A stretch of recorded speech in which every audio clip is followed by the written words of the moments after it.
Diputados dijo que el proyecto de ley es antitécnico, inconstitucional y pone en riesgo la liquidez fiscal. Siguiente intervención, asambleísta Alfredo Serrano. Estamos tratando el día de hoy un proyecto de ley cuyo veto y cuyo proyecto, sin duda alguna, es uno de los más importantes que se va a tratar en este periodo legislativo. ¿Por qué? Porque este es el proyecto que tiene que ver con 821 juntas parroquiales de todo el Ecuador. Este es el proyecto que tiene que ver con los recursos de 221 cantones del país, que próximamente van a ser 222. Y este es el proyecto que tiene que ver con los recursos de 24 provincias. En definitiva, en conclusión, este es el proyecto que atiende a 17 millones de ecuatorianos. Este proyecto, señores presidentes, señores compañeros legisladores, fue aprobado en el periodo pasado con 106 asambleístas a favor y 14 abstenciones. Nadie votó en contra, porque claro, estaban conscientes que este proyecto cumple ese objetivo que se ha buscado por tantos años, no solamente de ahora, que las parroquias, que las ciudades y que las provincias reciban lo que manda la Constitución de la República. ¿Cuál es la situación actual? No existe, a compañeros legisladores, una sola junta parroquial a la cual no se le deba recursos. No existe un solo cantón, un solo municipio a la cual el Estado central no le deba recursos. Y no existe un solo consejo provincial a la cual el gobierno no le deba recursos. Es que todos estuvimos en campaña recientemente y recorrimos nuestras provincias y recorrimos el país. ¿Es que acaso no nos plantearon en ese momento que debemos atender las necesidades de las parroquias, de los cantones y de las provincias? ¿Es que acaso no nos comprometimos a atenderlos a los municipios para que puedan hacer las obras y los servicios que necesitan? Eso hicimos en campaña política. Y hoy tenemos la oportunidad de cumplirle al pueblo. Porque mientras el gobierno central, cualquiera que sea el gobierno, los anteriores, el actual y los que vengan, no le entregan los recursos que les corresponden a los gobiernos seccionales, señores, no hay obra, no hay servicios, no hay empleo local, no se dinamiza la economía. ¿Qué son actualmente los alcaldes, prefectos y presidentes de juntas parroquiales? Limosneros en el Ministerio de Finanzas, pidiendo limosna y pidiendo que por favor les paguen sus rentas. Rentas que no son del gobierno central. Aquí hay un problema de concepción, aquí hay un problema de definición, compañeros legisladores. No son rentas del gobierno central. Son rentas que constitucionalmente, ya se leyó hace un momento el artículo de la Constitución, que son rentas que constitucionalmente le corresponden a los gobiernos seccionales. Que no es cierto que dicen un máximo, hablan de un mínimo del 5% de rentas no permanentes y un máximo del 15% y un mínimo del 15% de rentas no permanentes. Pero ese porcentaje ya se incrementó hace rato. Actualmente los gobiernos seccionales reciben 10% de las rentas petroleras y 21% de las rentas permanentes, que se llaman donde están los impuestos, contribuciones, etcétera. ¿Qué se debería haber hecho desde hace muchos años? Y aquí podemos crear la diferencia nosotros como legisladores. Que siendo esos recursos de ellos, de los gobiernos seccionales, es decir, de la gente, no debe ser obviamente distribuido por el gobierno, manejado por el gobierno, más bien utilizo la frase apropiada, usados por el gobierno, porque esa plata es ajena. Eso lo define la Constitución. Esa plata no le pertenece al gobierno central de turno.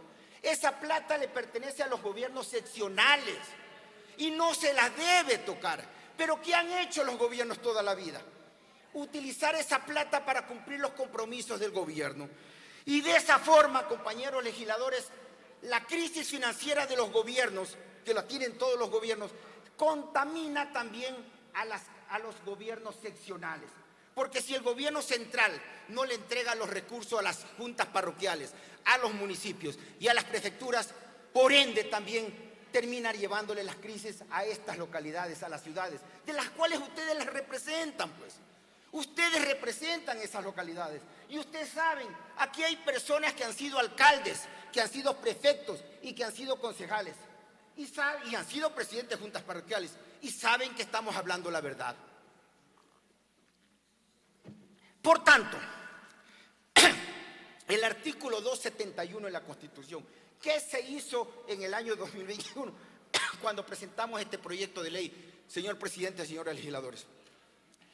Simplemente poner en práctica el artículo 271 de la Constitución, que dice que las rentas a los gobiernos seccionales tienen que ser predecibles, directas, oportunas, no dice con 5 o 6 meses de diferencia que le entrega las rentas.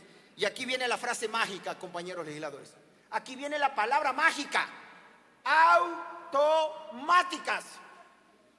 Eso dispone nuestra Carta Magna, eso dispone la madre de las leyes ecuatorianas, eso dispuso el pueblo en las urnas para que las rentas de los gobiernos seccionales sean entregadas de forma automática. ¿Qué hicimos el periodo pasado? Los 2 periodos, porque esta ley se ha demorado 2 periodos en aprobarse. Ponerlo en práctica a través de una ley sancionando con la destitución ipso iure, de forma inmediata, al funcionario que no cumple con esta norma. La plata, señores, no es del gobierno de turno. Nuevamente, cuando el gobierno tiene que hacer su presupuesto, tiene que hacerlo obviamente con sus recursos. Esa plata iba a una subcuenta directamente. Del petróleo, el 10% a la subcuenta. De los ingresos permanentes, el 21% a la subcuenta, para entregárselas a los gobiernos seccionales. Porque esa plata, insisto, no puede estar en la planificación del gobierno, pues. No puede ni debe estar, pues. ¿No ves que no son recursos del gobierno? Son recursos de los gobiernos seccionales. Entonces, por eso insistimos en esa ley. Miren ustedes en el veto, esto es importante que resalten, que lean el veto presidencial. Los técnicos del Ministerio de Finanzas, que son los que preparan los vetos, porque el presidente no tiene tiempo para hacerlo, le dice que no le podemos dar la plata a los municipios porque nos quedaríamos sin liquidez.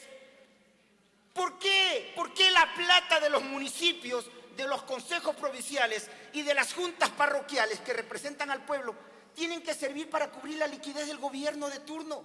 ¿Por qué? Si ellos también tienen problemas de liquidez, pues.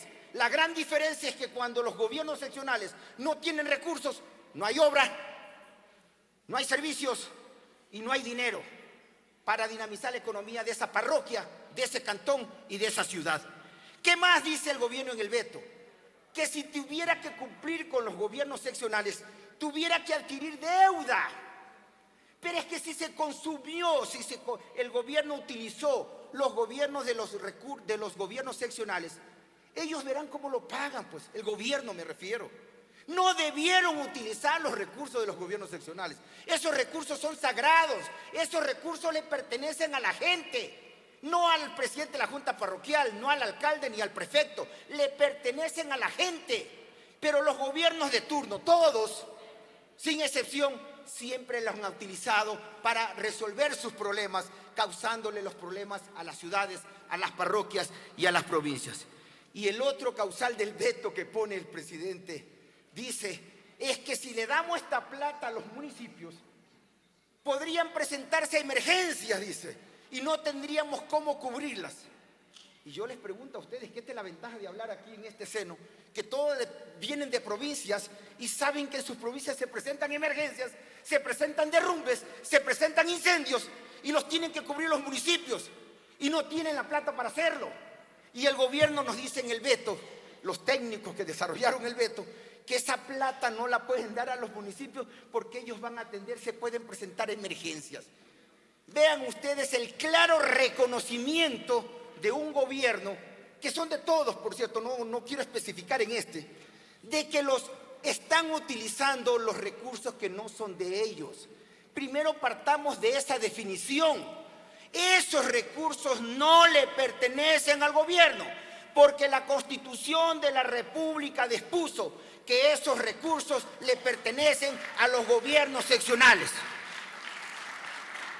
El día, señores legisladores, que entendamos esta definición básica de economía, de manejo fiscal, que los recursos de los gobiernos seccionales, que están consagrados en la Constitución, incluso con porcentaje, no son del gobierno, sino que el gobierno es un simple recaudador.